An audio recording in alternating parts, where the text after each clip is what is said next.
You're listening to the Architect My Life podcast, a podcast dedicated to helping empower women creative entrepreneurs such as architects and designers have it all: business growth, financial freedom, and health and wellness.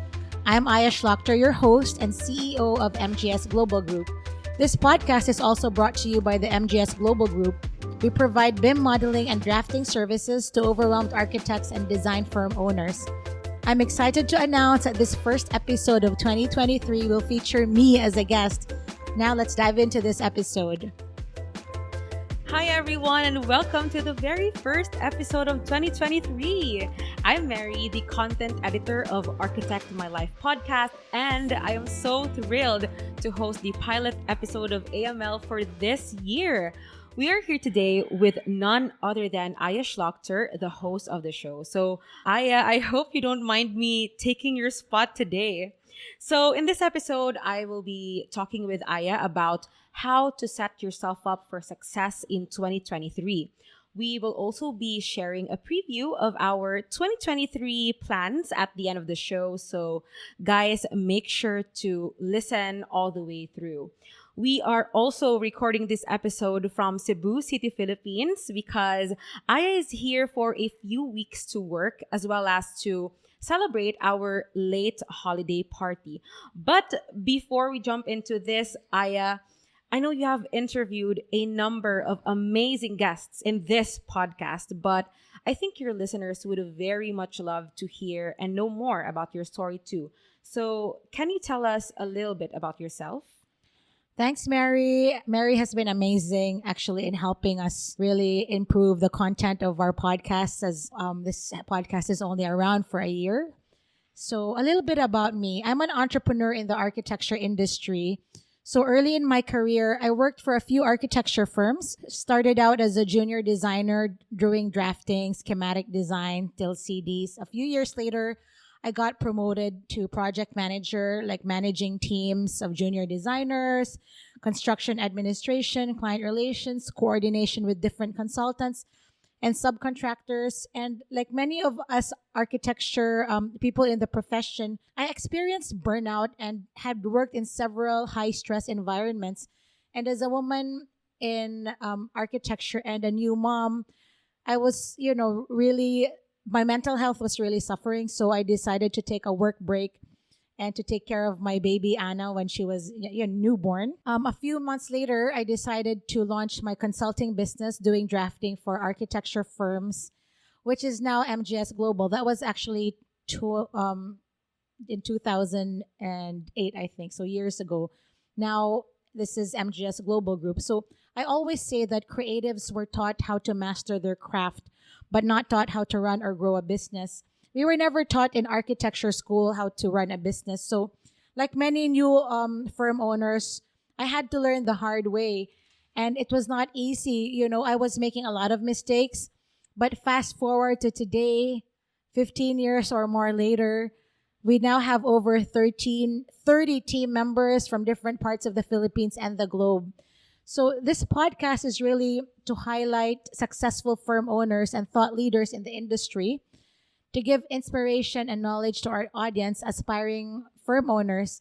I really have the passion for sharing my business knowledge to other women who are out there doing great creative work but need some guidance in growing a business. And I think this podcast really is there as a great resource for aspiring firm owners. Aw, that's so inspiring, Aya. You know what, guys? I feel like working with Aya have also inspired me both professionally and personally, since she's just so efficient and chill, but at the same time, she's really organized, like she really embodies the work-life balance kind of gal.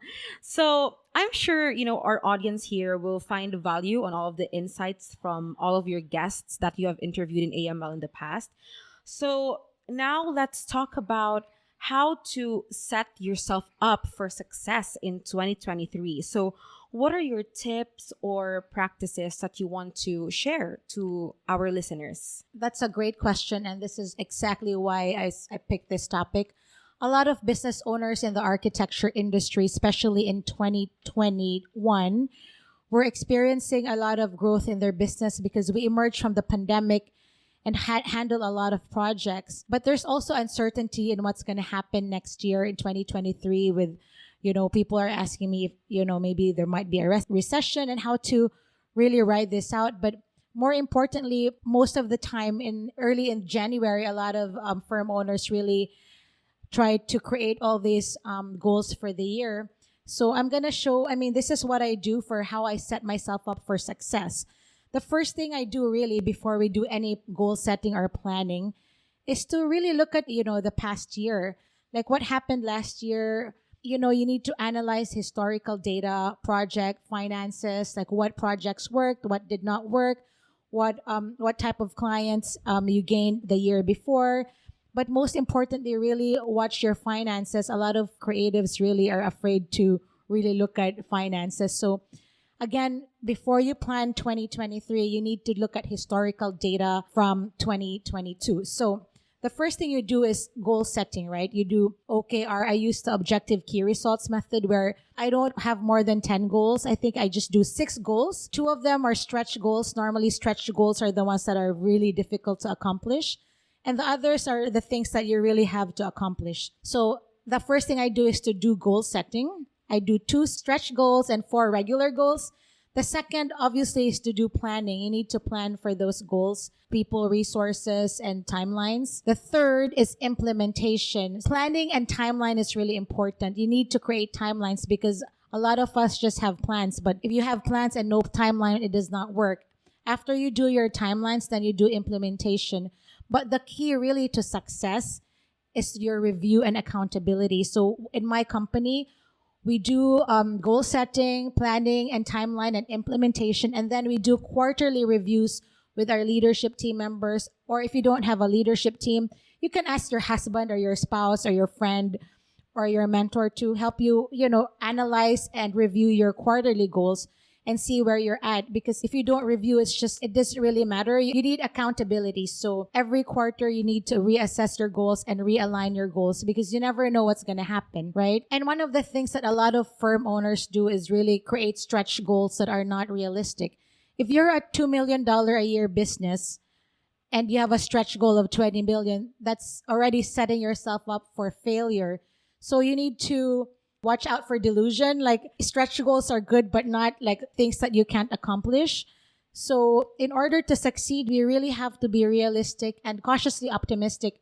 Therefore, when planning for 2023, we need to make sure we have the resources to achieve our goals. Like we need to have time, money, and manpower. So careful planning, resource allocation, and creating timelines are really key to setting yourselves up for success in 2023. So these were really practical and realistic tips, Aya. And I'm sure that since you have shared this to our listeners, you've probably practiced this for years, right? So we wanted to know, how did you apply this to MGS in the past year? How do you think have you succeeded in your company or even in AML in 2022? I really have very reasonable and manageable goals because I really want to get things accomplished. And if I just say that I want to get like 20 clients a month, that's just not going to happen. So what I did was the year before I checked who my clients were, what type of firms were working with me. Were they residential firms, retail firms, commercial firms, or hospitality firms? And I checked, historically how these people became clients, how I got them as clients. So, to be able to plan, I really targeted campaigns on like the retail industry, hospitality industry, based on historical data. And I knew hospitality was a big thing because in 2020, hospitality was down, COVID shut down. So as firm owners, you really need to know what's going on, right? So I knew that no one was building hotels in 2020, but 2021 and 2022, hotels were rebuilding because the economy was opening up. So obviously, I plan to attend expos in hospitality, Independent Lodging Congress, the HD Expo, because I already checked historical data. I knew that hotels were going to be back in. I went to the expos that targeted hotels. And Mm-hmm. that's one of the, ways that I really made my goals. After doing all that plan, obviously you do travel planning, and then you have to also plan for resources. So I got a lot of hospitality projects. I also needed to find the right staff to do hospitality work. I trained new employees under the older employees and senior to really get up to speed with learning how to do bar details or guest room details. Again, that's planning implementation. And timelines, I knew that there were, I think, 4 hospitality conferences. I also made budgets. I knew every year how much my budget was. I didn't go over the budget. So I had to see how many conferences I would go to and historically what really made sense monetarily as well when I can make my money back, return on investment. And also quarterly reviews. How many hotels did we do this year? How many employees do we need? Do we need to add more resources? Are the hospitality projects running out? Maybe we should look into the quick service restaurants. Again, quick service restaurants are the Chipotle's, McDonald's. They were also renovating their stores. So things like that. Every firm owner should be aware of what's going on globally and also in the United States, trends and what's happening. Oh my God, that's so great. Well, you know what, Aya, working with your MGS staff in the same office, has led me to really experience or witness firsthand how effective you guys were in pivoting during the pandemic because, the past 2 years have been very, very difficult. But I know you get this question a lot. So how do you plan or how do you prepare, with the possibility of having a recession? Like, how do you really plan for this? That's a great question because I've gone through 2 cycles of almost shutting down my business. So in 2008, we survived the 2008 recession. And also during COVID, I didn't even lay off not a single employee did I lay off. So I really want to share what I do. Number one, the most important, you need to monitor your accounts receivable like a hawk. A lot of creatives, since we're in the architecture profession, they don't like looking at their bank account or their cash flow because it's scary not knowing your future. But if you can spend like 60 to 180 hours drafting or designing, you can spend 30 minutes per week checking your accounts receivable. It's your responsibility as a firm owner to make sure you have enough cash to pay your team members and your employees. So first is really to monitor your accounts receivable like a hawk. Second is cash flow. I'll also really check your cash flow to make sure you have enough. And if you don't, then maybe you cut back on expenses. That's what I did during COVID. I eliminated a few, software subscriptions that I didn't need or unnecessary office expenses. I got rid of my office actually because I didn't need an office when there was no activity. That cut down like almost $1,000 of overhead expense. So things like that, cut down when you can. Number 3, if you are a small firm owner and you have project spikes, make sure you have a network of subcontractors so you don't have to hire and fire people. So right now you should start looking at different subcontractors or consultants that can help you on a per project, per hourly basis instead of hiring full time. Another one is think already of a diversification strategy. So if you're doing retail work, maybe you should try to focus on look for other projects other than retail, maybe something related like quick service or food. A lot of retail stores have cafes inside. Maybe you can tweak your website. Instead of doing retail, you do also quick cafes or the food industry because we know that the food industry, people always buy food. So there's always renovating of like coffee shops and restaurants. So look right now, as early as the first month of, the year, look for ways to diversify your business. And also another thing is look for collaboration partners. Look at your friends who are busy, like people in the architecture space who are working on schools and educational projects or government projects. Because most of the government projects will continue, schools, firehouses. Try to talk to your peers or some of your friends who are firm owners and say, if you need any help later on, if you get too busy, I'm open to collaboration. That's another way of securing, work for your firm. And last but not the least, I think it's the most important is to try to get a line of credit now. This is based on experience. Last year when my business was down and I tried to extend my line of credit, the banks didn't give me a loan because my cash flow was pretty much, it was really bad, so they didn't give me a loan that time. But now when you're cash flow positive and you have a thriving business, make sure you go to your banks and try to get for a line of credit, because chances are you will be able to build up your line of credit and create your cash reserves in case something goes wrong.